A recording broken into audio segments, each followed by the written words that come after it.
Hi guys. Би Ирланд улсын Ливерпул хотод судалцдаг оюутан Алхсан Жопай. Би энэ дээрээ аль хэдийн 1 жилийг хамтдаа өнгөрөөжээ.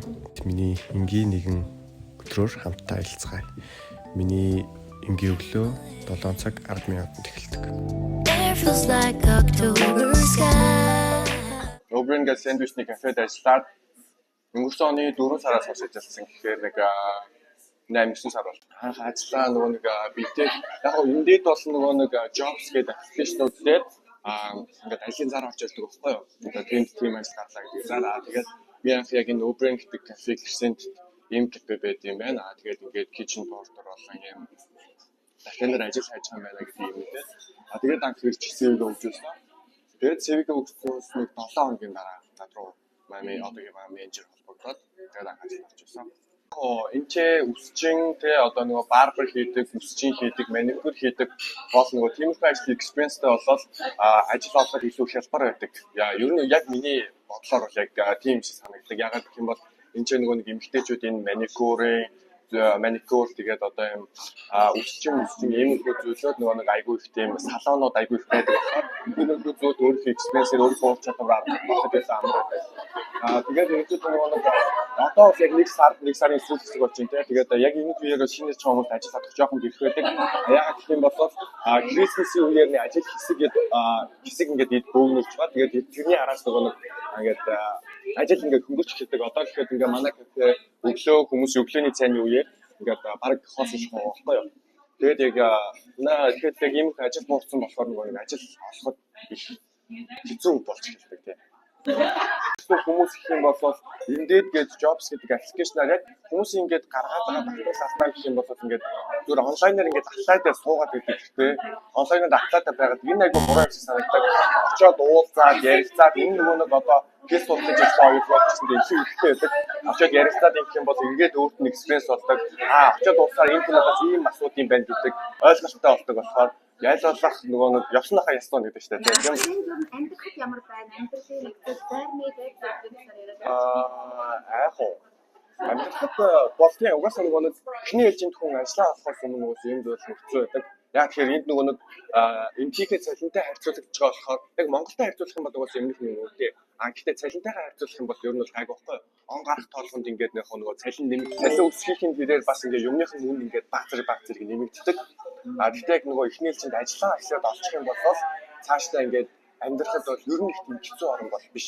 Гэхдээ нөгөө нэг Япон жишээ яг нөгөө Солонгос, Австрали руу монголчууд мөнгө хураана гэж айгүй их яваад байдаг.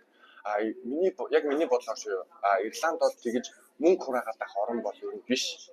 Яг хилээ сураад ингээд сурах зүйлээ сураад цаашдаа ингээд магистр сурах юм бол магистр, бакалавр хамгаалж байгаа.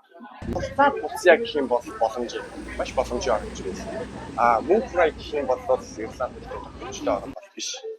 Зөвхөн суралцах тал дээр гэх юм бол Ирландыг бол би айгүй таатай орн гэж хэлнэ. Хэл сурах болон тийм ингээд ер нь дэлхийн бас ранкараа ч гэсэндээ бас оюутанд ээлтэй гэдгээрээ бас нэлийн дээгүүр жагсдаг улс. Ажлынхаа хажуугаар ингээд боломж олцоогоор ингээд ажиллаа хийгээд тэгээд ингээд суралцаад ингээд явхад бол оюутнууд айгүй ээлтэй газар шиг. Би яг миний хувьд яг миний харцгаар үзэх юм бол Лимерх хот надад нэгдүгürt айгүй амар тайван хот санагддаг. Ирландаа ч гэсэн бас нөгөө нэг хэмжээгээр нөгөө 3 дахь том хот гэж Ирландд явдаг. Тэгвэл яг одоо нөгөө нэг Даблин, Корк том хотуудад нөгөө нэг очихоор ингээд ажил олдсон арай том хотод нь очиод ажил олдсон арай илүү байдгаа гэсэн ойлголт хүмүүсийн дунд байдаг. Тэр нь ч бас яг тийм оргуу хоос худлаа бол биш. Гэхдээ хаанч аль ч хотод нь ирээд ажиллахад хэрвээ үнэхээр өөрөө хайгаад өөрийгөө дайчилж чадах юм бол ажил олох бол нэг тийм асуудалтай проблемтэй зүйл бол биш байдаг. Тийм болохоор миний хувьд бол Лимерхийг айгүй амар тайван ингээд хот болохоор ингээд Лимерхийг сонгож ирсэн. Чинээс сүү авсан. Тэгээд би мах авна. Тэгтээ маха авахдаа би юу яана? Пат багтай мах авна. Энэ бол пат ихтэй мах нь илүү үнэтэй байдаг. Энд үнэтэй гэхээр яг ер нь янз бүрэлтэй дахиа мах хамгийн амтх нь бол хамах. Тэгээд дахиа мах тэгээ хамгийн үнэтэйтэй бол өхөр болсон нөгөө нэг ламп буюу хурганы мах орчдөг. Тийм ламдын мах бол ер нь илүү үнэтэд ордог. Тэгээ яг идэхэд илүү зөөл. Надад яг нэг анх хэрэгээд яг хурганы мах гэж санагдангуут надад илүү санагддаг байсан. Яг нөгөө яг Монгол нийл яг яаж байгаа анх хүлээж авч байгаа сэтгэхүн тэр. Гэхдээ хаамах болвол айгүй хямд. Тэгээд ийм том худалдааны төвүүд хямдрал бас нэлээд зарладаг. Одоо юу гэдгийг одоо жишээ нь ийм unsmoked буюу ингээд нэг утаагүй хаамах 3-ыг авах юм бол одоо зарим тохиолдолд нэгэн үнээр нь 2-ын үнээр нь ингээд нөгөө худалдаж авах тийм хямдралууд бас айгүй гардаг. Тиймэрхүү үеэр нь би нөгөө махаа аваад хөлдөөгөөд хэргэлцдэг болохоор надад хүнсэн дээр нэг тэгж яахтар ийм зардал бол нэг гараад идэхгүй. Тэгээд жимсэнд бас ер нь гарч байгаа хүнсэн мөнгөний ихэнх нь жимс янз бүрийн тийм снекний төрлийн зүйл миний хувьд бол юу явцдаг. Нөгөө Монголд сурах, Ирландд сурах хоёрын нөгөө ялгаа нь юу байгаа юм болоо?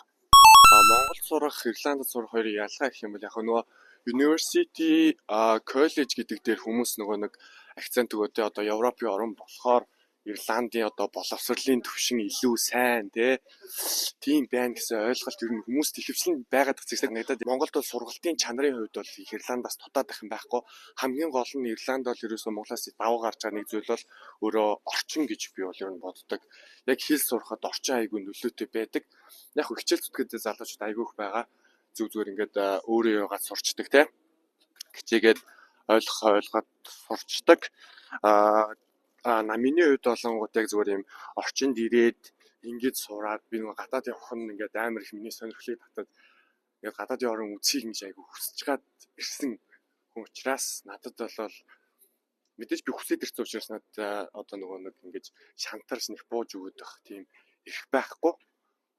Тэнд яг тэрийгээ дагаад ч юм уу Ирланд надад илүү дээр санагдчих магадгүй. Гэхдээ нөгөө нэг яг залуу хүмүүсийн дүнгэж ах 10 жилээ төгсөж байгаа залуучуудын хувьд нөгөө нэг яг өөрөө бие дагаад өөрөө бүх зүйлээ хийгээд өөрөө олсон орлогоо өөртөө зарцуулаад ингээд явах нь бас залуучууд аягүй сонирхолтой байдаг. Яг тэр талаа бодож би бас нааш ирсэн. Оны өмнө нээдээ чи хоёр ажил хийдэг байсан тий? Нэг ажил нөгөө баарнд бартендер хийдэг байсан. Тэр нь баарны бартендер яг юу хийдэг ажил юм болоо? Яг оо баарнд бартендер хийн гэдэг нөгөө шинийн цагаар ажилтаа болчихно гэдэг нь өөрөө нөгөө хоёр ажил зэрэгцүүлж хийх одоо нэг том нөхцөлийг хангаад очиж байгаа байхгүй юу.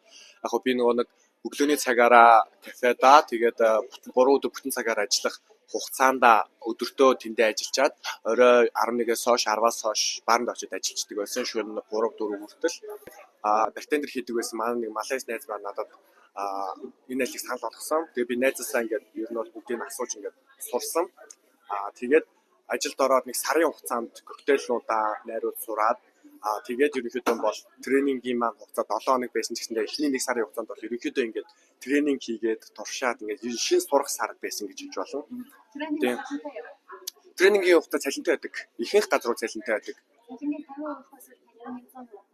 Цалин ер нь бол 100 байдаг. Миний тренинг хийж байгаа газрууд бүгд 100% гэж байна. Ерөөсөн чиний ажилласан ихний өдрөөс тренинг шууд цалинтай бодогдож эхэлдэг. Хамгийн ихний өдөр надад 2 цаг тавьж өгч ирсэн. Тэгээд ажиллаж байсан баар маань. Тэгээд 2 цаг тавьж өгөөд тэгээд тэрнээс 2 хоногийн дараа намайг ажил дуудсан. Хоног авчаа цалингаас хамаарат 2 дахь ажлаас авах такси хэмжээ тодорхойлогддог. Минийх бол хамгийн дээд нь 40%-аар таксдаг. Минийх бол 40%-аар таксчихсан. Тэгээд такса энэчээ Ирландад жилд нэг удаа оны ихээр эсвэл оны сүүлээр ингэж нэг одоо такси клейм хийж нэг удаа авдаг. Тэгээд ерөнхийдөө миний баарны ажлаас ташин шалтгаан маань гэх юм бол би хичээл дийлүү төлөхгүй суух хэрэгтэй болсон.